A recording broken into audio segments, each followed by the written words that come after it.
Okay, good afternoon. Welcome to the CCSQ DNA Town Hall. For those of you who are new, these calls are designed to provide you with updates, announcements, and training demos related to the CDR, SAS, VIA, Databricks, and more. So we are going to cover some quick administrative announcements prior to getting started today. Please stay muted during this call. If you have any questions, please put them in the Zoom chat for us to answer during the Q&A portion of our call later. Lastly, we are recording today's call and we'll make the meeting materials available in Confluence after we wrap up. So now let's cover our agenda. We are going to kick things off today with our monthly satisfaction survey review and then our poll. And then next we're going to be covering information about the 2024 Spring Data Camp, and then an announcement on the DNA portal, and then SAS VIA transition information, and finally we'll be wrapping up today with our Q&A portion of our call. Okay, so I'm going to pass things over to Nicole to kick things off with our monthly satisfaction survey. Hi, everyone. And real quick, before I get into this, I know we had the maintenance page up before, and I just wanted to say that we just sent a communication out about 15 minutes ago that there's going to be a SAS outage on Friday, tomorrow, April 12th, from 8 p.m. to 11 p.m. Eastern. So just wanted to make sure everyone saw that or knows about it in case you didn't see it yet. All right, now we can get into the monthly satisfaction survey review and poll. Oh, and also, I don't know if I introduced myself. So if you're new here, I'm Nicole Dilger, and I am the CCSQ DNA product owner for user services.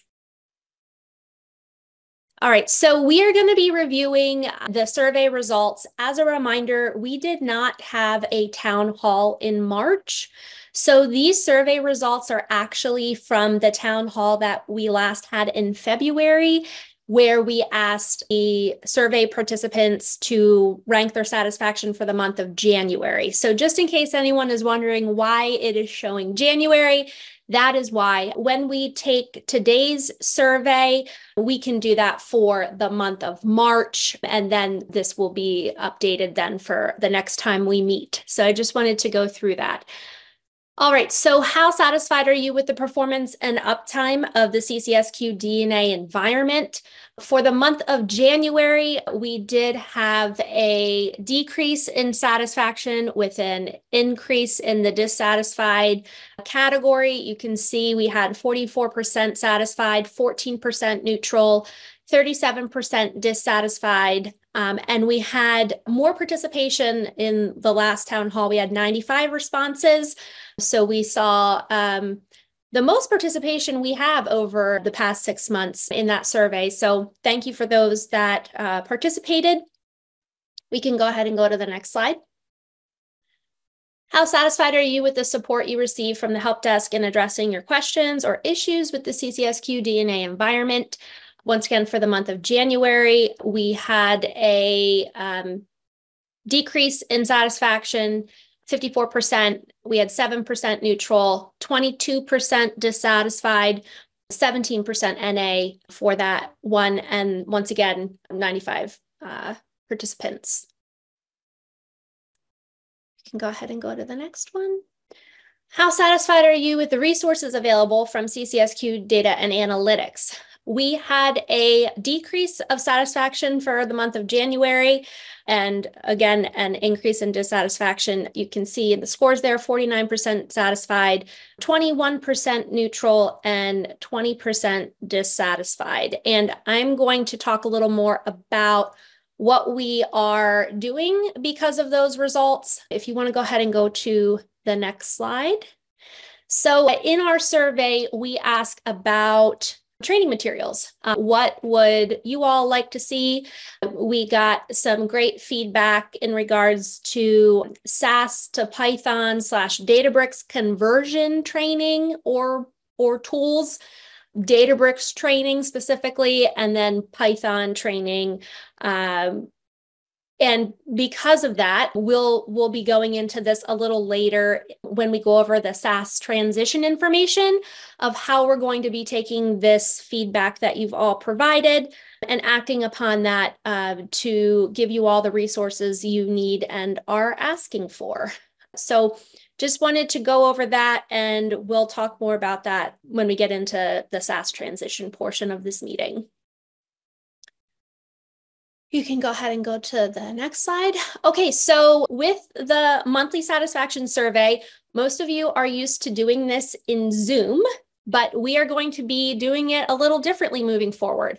If you participated in 2 of our most recent surveys related to SAS transition, you would have noticed we used a tool called SurveyMonkey, and we are going to continue to use that moving forward for the monthly satisfaction survey as well. So this will be a little different in that we are going to be sharing the SurveyMonkey link in the Zoom chat. When you click on that, we're going to allocate 5 minutes for you to take the survey now. But if you need more time, we're going to leave the survey open until 3:30 p.m. Eastern today, so that you can have that additional time after the meeting if you'd like to take a little more time in answering some of the open-ended questions. But obviously, the results will be used then to improve our tools, trainings, and offerings. And then I just want to give a reminder, if you are not a user of the CDR or Databricks or SAS, in connecting to the CDR, you do not have to take this survey. We just want to make sure that we are not getting a ton of NA answers for folks that aren't utilizing those services.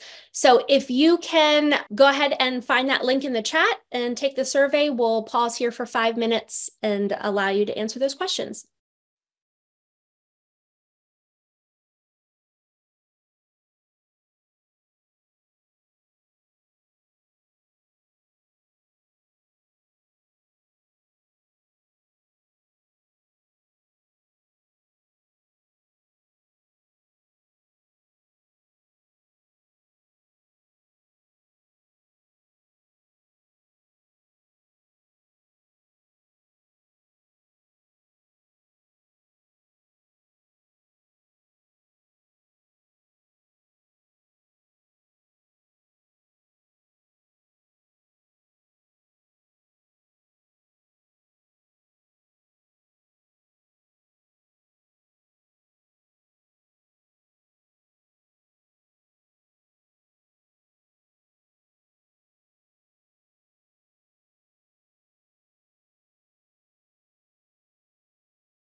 Just a heads up, we're about 1 minute into the survey, giving us 4 minutes remaining.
At this point, we're about halfway through our survey time. And then just a reminder, as Nicole said, if you don't finish, you can certainly finish that after our call today and then submit. It will stay open until 3:30 p.m.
We have 1 minute remaining in our survey time.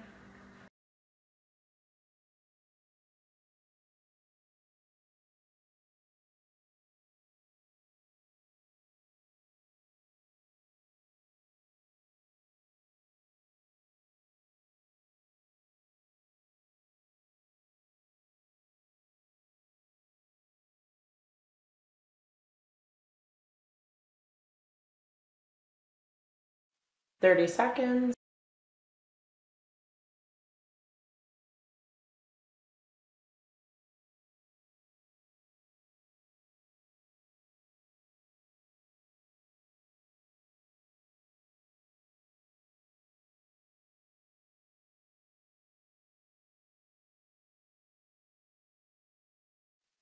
Okay, we have about 10 seconds remaining. Please finalize your thoughts, and if not, just wrap up after our call today.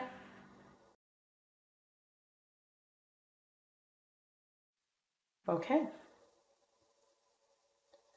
Okay, my name is Julie Amdy. For those of you who don't know me, I'm a communication specialist on PM32, and I'm going to be sharing some information today, as well as facilitating our town hall, on the 2024 Spring Data Camp. So we're going to kick things off first with a video, and they'll definitely provide some additional information, but the data camp is happening this May 15th and 16th from 1 p.m. to 5 p.m. each day. And within those days, there will be sessions. The first day we'll have 5 sessions. The second day we'll have 4 sessions. And then after our video today, I'm going to be showing you the Confluence space where those sessions currently are housed, and to give us some additional information and context.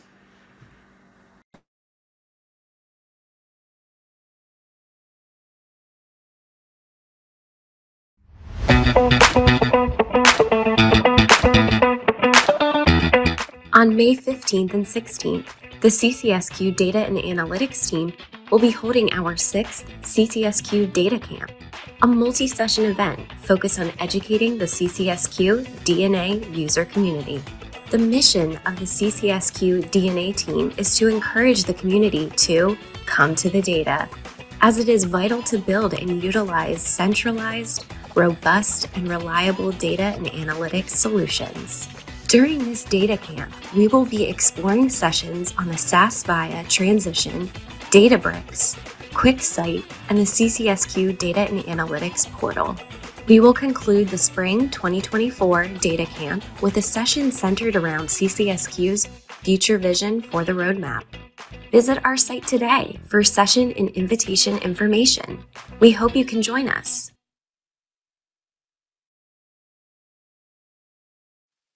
Okay, so now pivoting and getting over to that Confluence space.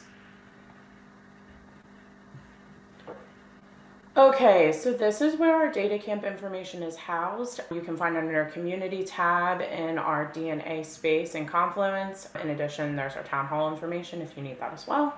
So scrolling over, there's our tabs for our past data camps as well, because I know sometimes we get information or questions regarding information on that with previous sessions. So you can actually see, we still have the session recordings from prior data camps. So the spring one we're getting right now, we're kind of carving out information still with our session summaries. Our recordings are obviously going to be available after the sessions wrap. And then we'll also be updating the slide decks in this space as well. And then the Q&A from each session, just like Town Hall, to work the same way. We're updating that as well. Prior to the sessions though, this year, something new based on feedback we got last year at our survey, which is exciting. We're gonna have notebooks available for those sessions that are including demos.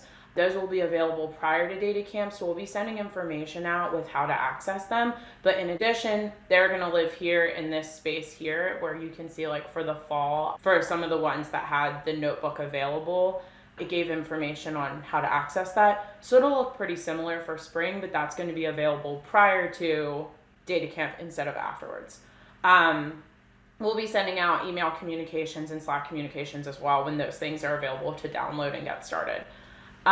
So looking at and then we did send out the invite earlier this week. If you have any questions or to obtain an invite, if you did not receive one, you can email the help desk here.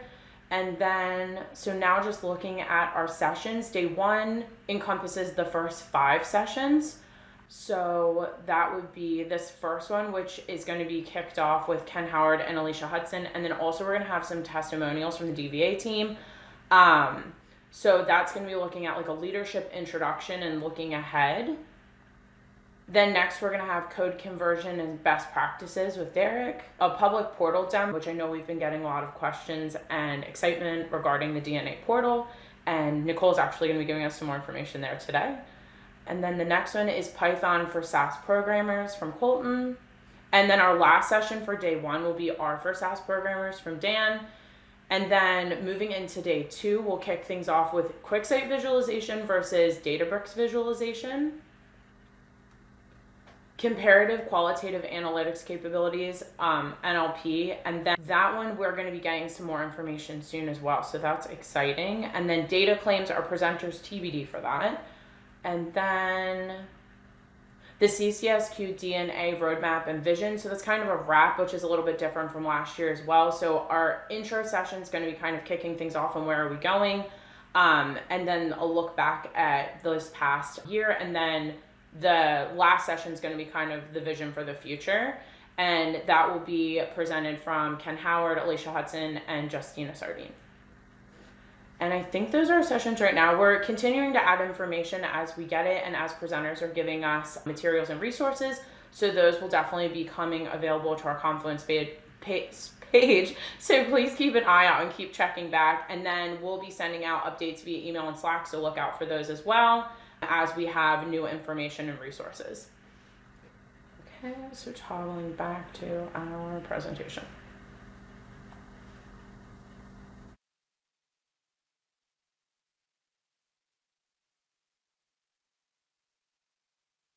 Okay.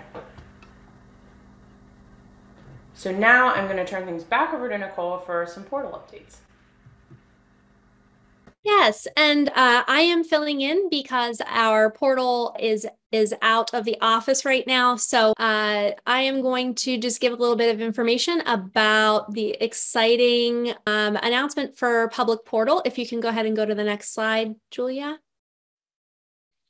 So you probably saw the communications going out that we are excited that we're going to be launching the enhanced public portal. This is scheduled for tomorrow afternoon, evening-ish time frame. So Monday morning when you come in, this will be available for all to take a look at. The enhanced public portal is going to be a centralized hub offering not just tool access and DUA uploads, which are currently available now in Portal, but also streamlined navigation to key sections such as the training hub, news and events, FAQs, and alert notifications. So currently we have a lot of this information on Confluence, but now it is going to be available in the enhanced portal. And we're very excited about this as it is very user-friendly. There's a great search function where you can go in and search for training or knowledge-based articles or any news and events that you may be looking for. So very excited. Let's go ahead and play the video so we can give a little bit of a taste to everyone.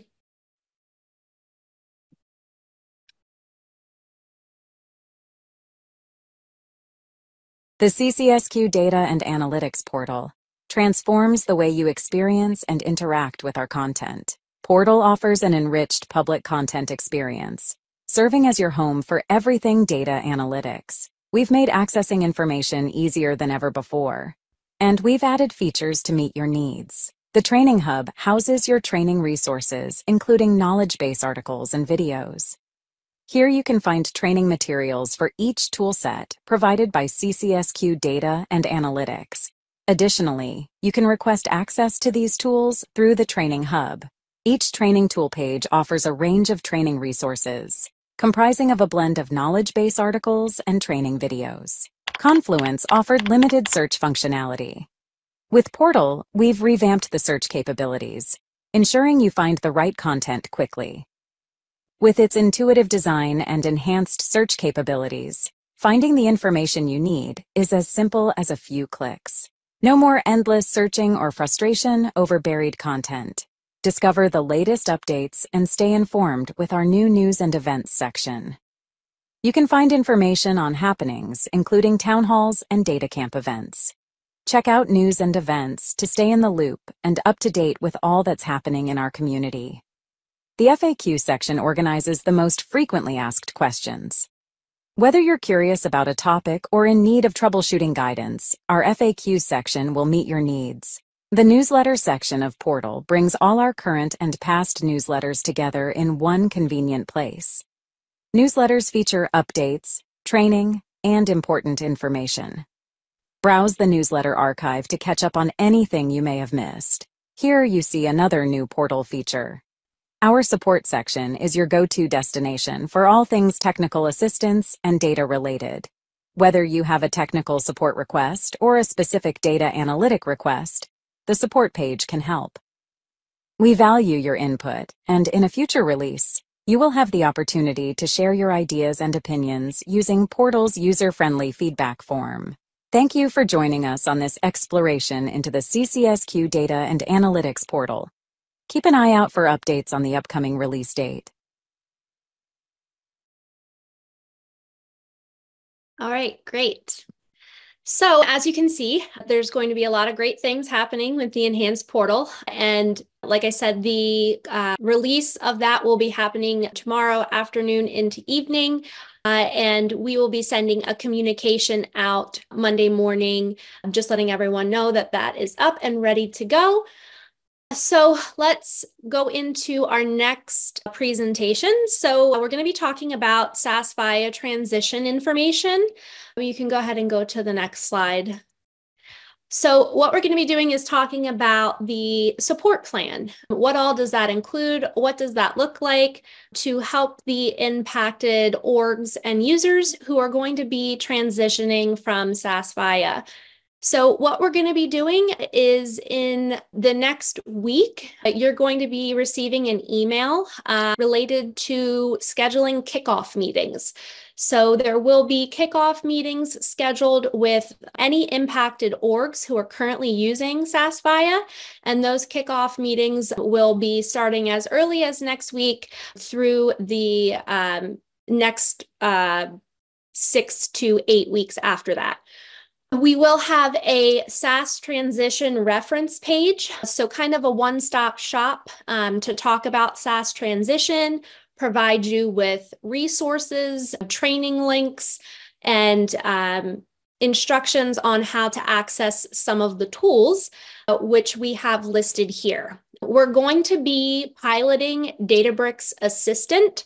This is a code conversion help tool that is part of Databricks, and we will be launching that in the coming weeks. You'll be receiving communications once that pilot starts, but that is exciting and will be available. We will also be creating code repository notebooks by language. Those of you that took the survey know that we had asked what language you anticipate you'll be using after the transition or during the transition. So we are going to be creating code repository notebooks by language to be able to help you in providing code snippets and examples, which we heard was something based on the survey that was going to be useful and obviously from feedback from users. Additionally, we are going to have SAS transition FAQs. We've been compiling questions that have been coming in from different organizations. And these are, common questions that we feel other orgs may have the same questions. So we're going to compile them into FAQs, and those will be uploaded in Portal and also linked on that SAS transition reference page that I mentioned previously. You can go ahead and go to the next page. So to talk about training, I know someone in the chat had asked about Python training. We actually do already have some Python training available in Training Hub, but there will be more coming. As you saw with the upcoming data camp, we will have day one of data camp almost fully covered, or will be covering SaaS transition. So a lot of those sessions are focused on helping the community transition off of SaaS. So we will also have a Python live training there as well. And as Julia explained, we will be providing notebooks for those sessions in advance so that users can follow along. And we received that feedback after the last data camp. So we're listening. We want to make sure that you have what you need. So those sessions will be exciting. I mentioned the Databricks Training Hub will continue to upload knowledge-based articles, training videos, make sure that those resources are available to you there and that you have what you need. And then finally, as the last piece of our SaaS transition support plan, we will be holding office hours. This is going to be targeted topics by language and task. So these are not org specific. You'll be able to sign up. Multiple individuals from multiple orgs can attend these sessions based on your needs. So what we'll be doing is providing a schedule of what these office hour topics will be and when the slotted time frame is. And then you'll be able to sign up for those at your leisure. There'll be multiple sign-up options during the week, and we plan to cover the same topic twice. So if a specific date and time doesn't work for you, there'll be another option available to sign up for. So that is a recap of what our support plan looks like. As I said, there will be communications going out as early as the beginning of next week that will go into all of this information in more detail and also get those kickoff meetings scheduled for everyone. All right. Julia, if you want to go ahead and go to the, okay. So I think we're at, I think we're at Q&A now. So I'll pass it back over to Julia to go through what questions we have. So I know a lot of our questions have been answered in the chat already. We still have a few. Oh, we have more coming in now. Okay, so the first one that I don't believe has been answered yet, and if some of these have, I apologize to our team. Please just let me know. Are there any updates for access to the Hive tables using R?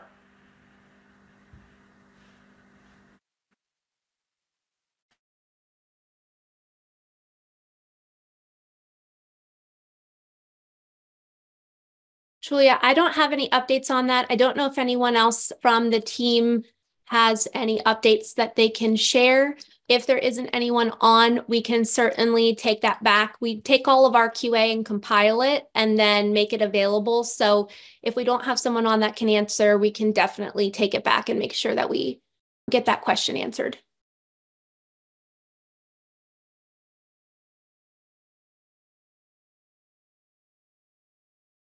Sorry, I couldn't unmute myself. Okay, that sounds good. Thanks, Nicole. Okay. Nicole. Justina, that's actually the one I was about to read too. SaaS via UI lets us see the all our internally created quarterly folders. Those are saved in our project dedicated to AWS S3 Bucket Workbench. This helps us easily navigate through program, logs, results, and data sets. Databricks allows us to save data to the S3 Workbench, but doesn't have the UI to navigate folders/data. Is there a resolution to this?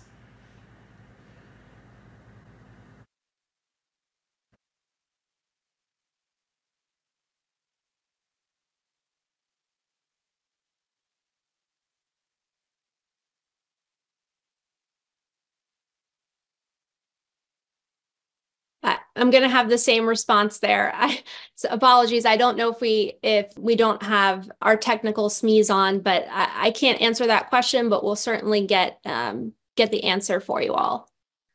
And then, as Nicole said, after our town hall wraps, any questions that we just ran out of time for or didn't get to, or that we're unable to answer, we don't have the specific people on the call for, we'll be sure to send that over to the DNA team. We'll make sure that those questions get answered. And then all of the Q&A will be published with the rest of our slide deck and recording, and that will be put on our Confluence space. Aaron, I see you have your hand up.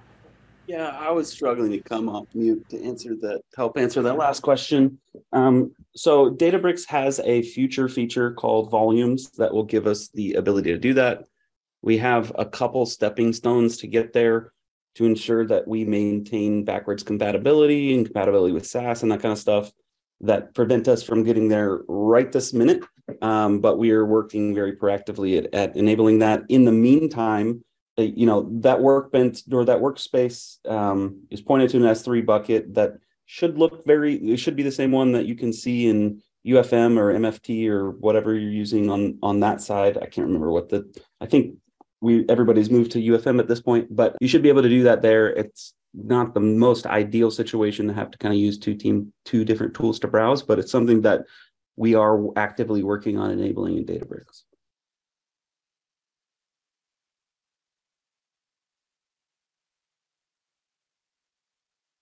Thanks, Aaron.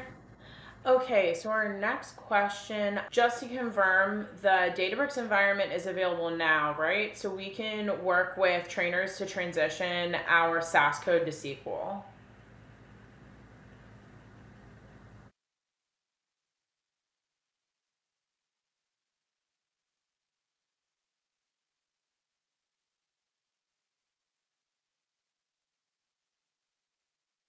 Sorry, I was trying to get off mute. So, and also responding to someone's question. So, yes, Databricks is available depending on if you are a member of the iKeys team. There has been a separate communication related to iKeys team members who may not have access to Databricks. But if you are not part of the iKeys team, access to Databricks is available. Thanks, Nicole. And then one question we had was, what is the link to the DNA portal? And correct me if I'm wrong, that's being shared out on Monday? So it remains the same. It's actually the same as it is now. We can get that put in the chat. It is the same link as we currently have for DUA owners to upload DUAs. So it's not changing, but we will also include it in the communication that's going out Monday so that you all have it. And then, is the support page of the DNA portal a replacement for ServiceNow? They can both still be used interchangeably. So if you have a ServiceNow, if you have ServiceNow access, you can still go in and submit a ticket as you have done in the past. The support page, we have one on Confluence now where it just goes over different ways to be able to contact support. So as an example, those of you that have Slack access, there's actually a help channel through ServiceNow that is available for Slack users. So there's a couple of different ways to be able to submit a help desk ticket that gets routed to us. So that support page, it can be utilized in addition if you already have ServiceNow access. Thanks. Is there a timeline for ability of utilization of job clusters and workflows?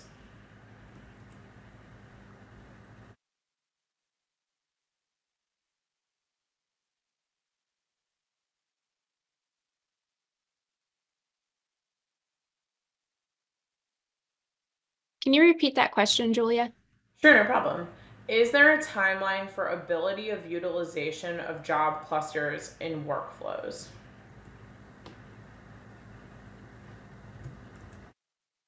That one is definitely on a roadmap. Just needs to be prioritized, which we don't have an active date quite yet.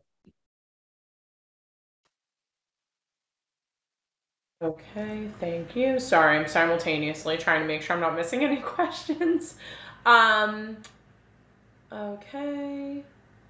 Are there resources for the difference between base R and Python and the Apache Spark variations, Spark R, Spark LYR, PySpark, used in Databricks.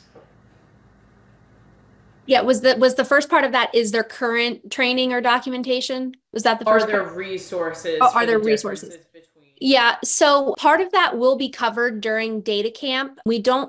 I don't believe we currently have anything published. I'm trying to remember if during this previous data camp, if that was covered in one of the presentations, but we can definitely double check and then supply the link to that training video if so. But I do know that that is on the radar to be discussed during data camp.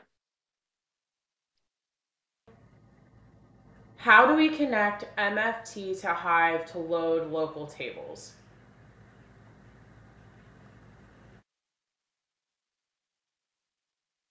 So you should have, every organization has their own workbench, which is the same workbench that you access with SAS, which should be enabled in MFT.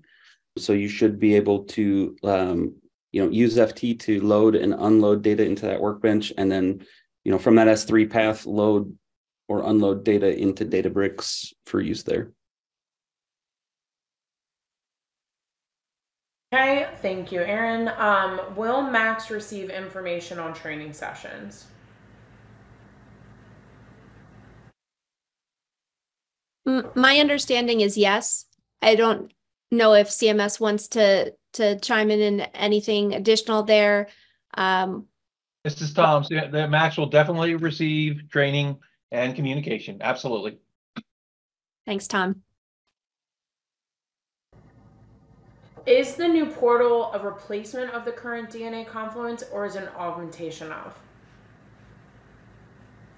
That's a great question. So currently when we release Portal, Confluence will still be available. There won't be any changes to Confluence until probably 1 to 2 weeks after the release of Portal. So majority of the content will now live in Portal and will be archived in Confluence. There will be just a slight few items that currently live in Confluence that you will be redirected from Portal to Confluence. So if you're in Portal and you click on Data Catalog as an example, that's going to redirect you to Confluence and pull that up as a separate tab on your screen to be able to review that. But for the most part, it will be a transition of all of that information now living in Portal instead of Confluence.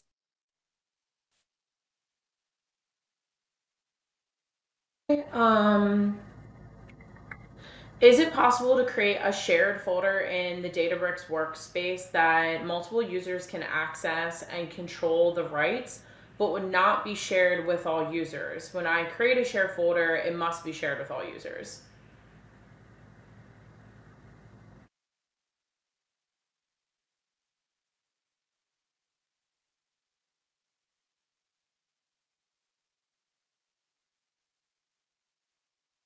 Can you ask that one more time? Sure thing. Is it possible to create a shared folder in the Databricks workspace that multiple users can access and control the rights, but would not be shared with all users? It sounds like currently it says, when I create a shared folder, it must be shared with all users. Great question. We will have to take that one back and answer it off of async. Thanks, Aaron. Okay, next. Is the Databricks coding assistant leveraging an LLM? If so, which LLM is the Databricks coding assistant using? Thank you. It is. It's a Databricks feature. It's not necessarily given to us, so like what's running it behind the scenes. So I'm not 100% sure. Databricks did just release an open source LLM. I would presume that they're using their own, but I'm not completely sure. It's something we can ask the Databricks team. Thanks, Aaron. For individuals new to their roles, where is the best place to start to learn about data and access options?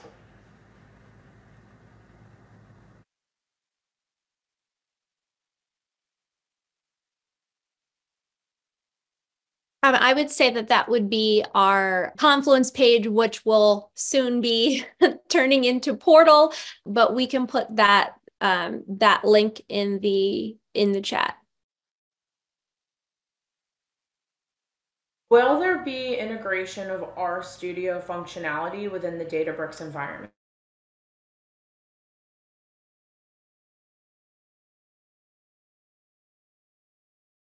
I have to potentially get a little more information to know exactly what part of our studio kind of is looking to be emulated.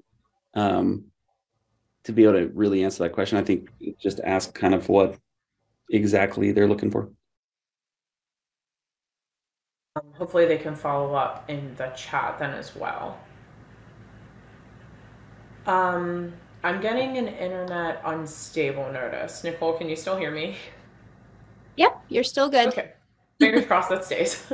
How do you use MFT to load? Are there instructions?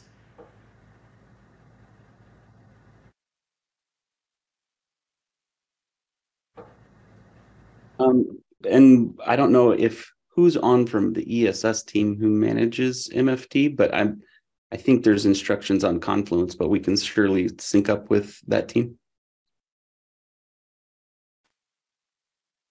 Okay. And then is there a possibility to be able to see all the files from the workbench on Databricks side, the Databricks side in the near future or ever? And then a follow-up just says, I know Workbench file access is available through MFT, and we can also access and process them through our code on the Databricks side, but cannot see them on the side menu like in SAS Viya. Yeah, similar to the answer before on that one, that requires Databricks volumes, which we are looking at enabling. There's a couple different technical limitations that we have with our current architecture that we are looking at changing. It's one of those things that we're trying to step through some backwards compatibility and make the changes as little impact as possible on the end users. So we've got a couple things to enable that functionality that are slated on the roadmap. And so I'm not exactly sure when that's going to fall, but it's definitely on a roadmap. Thanks, Aaron. I'm looking back through our chat right now. I think at this point I've got all of the current questions. Oh, I just saw something come in. What are the current access control mechanisms for tables at the Hive table level for users? And then a second, is there any documentation available to understand these mechanisms? I missed the first part of that question, like the first. Sure. What are the current access control mechanisms for tables at the Hive table level for users?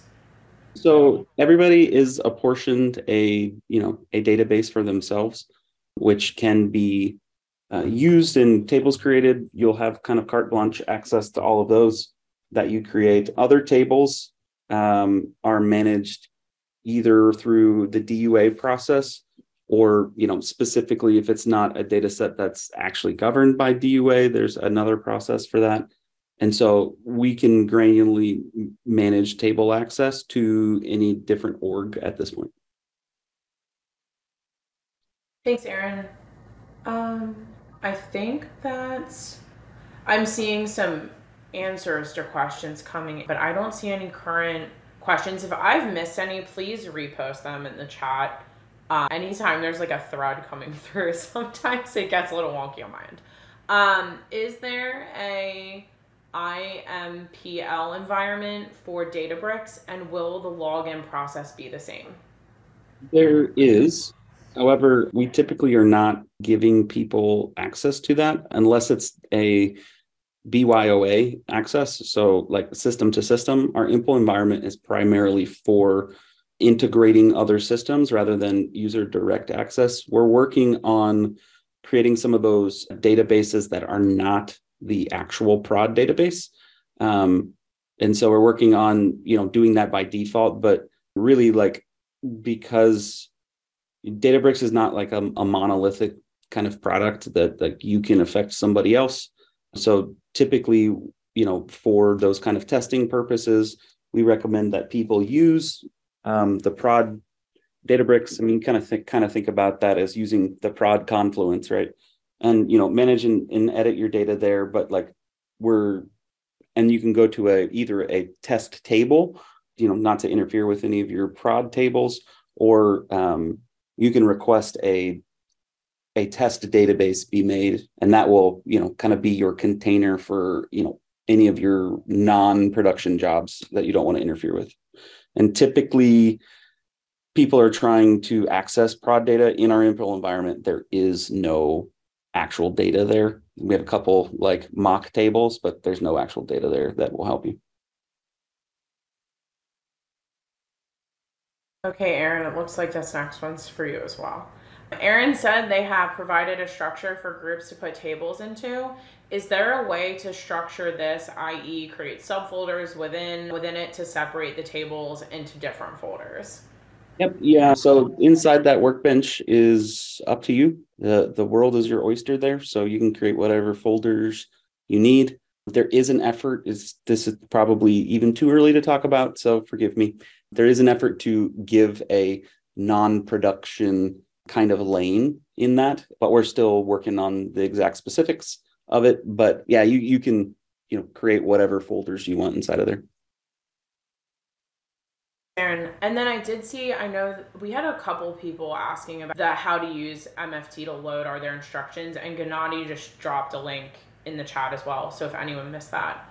And then it looks like Jennifer Johnson also added some links above to answer some questions. And then again, though, we'll make sure that all of that information shared is reflected in the Q&A section, but just in case anyone wants it immediately, it's there. Okay, I think that is all of our, just kidding, one just came in. Were you asking about, it looks like in response to Josh's question, Megan was asking, were you asking about the Hive table schemas? And Josh said yes. So I don't know if that is a question still for Aaron though.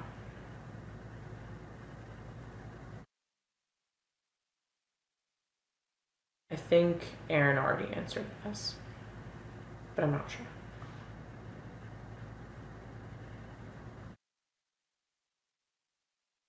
Okay.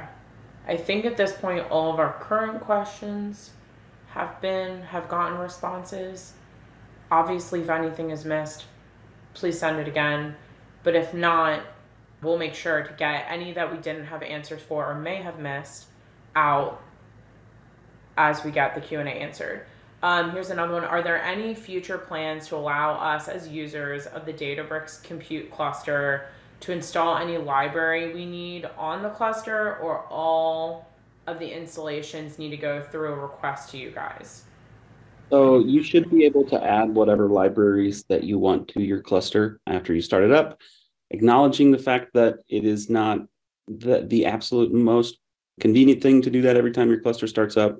We are looking at some ways to facilitate adding those to kind of the default cluster startup. And generally, we would also encourage people to use jobs as well, which you can kind of preload with those things.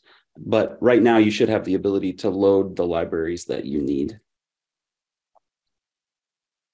Awesome. Thanks, Aaron. We'll give it another 2 minutes for any final questions, and then around 1:55, we'll start turning it over to wrap up. If a state agency is currently using SAS to pull CMS data, will they be able to use Databricks for CMS data after the transition?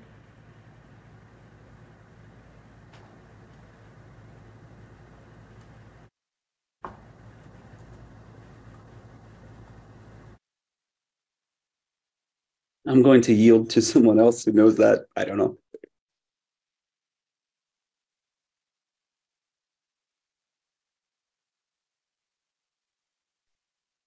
Hi, this is Justina. I'll attempt. I'm not sure if Tom Kress is still on the line or not, but at some point, yes, you should be able to, or you should be able to get the data and via some other means.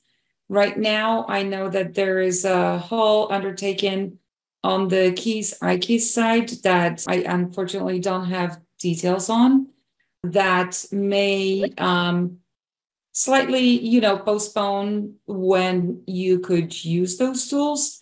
If you would like to reach out to us and we can see whether or not we can give you the Databricks access ahead of time, providing that the data that you would need be available in CDR. Awesome. Thanks, Justina. Okay, so at this point, I'm going to turn it over to our wrap up, and any questions that continue to come through the chat or that we haven't answered will be answered when they are published. Okay, so just some announcements before we leave today. As we've said, the recording, slide content, and Q&A will be available on our Confluence space shortly, and then we will send out a Slack and email when those things are available so people can look out for them. And then our upcoming events, we have a maintenance event May 3rd. On May 15th and 16th, as we said, is our Spring 2024 Data Camp, so we look forward to seeing you then. And then June 7th, we have an additional maintenance event. As a reminder, there will be no Town Hall in May due to the Data Camp. And then, as always, any questions or issues, please reach out to us using our email and Slack provided here.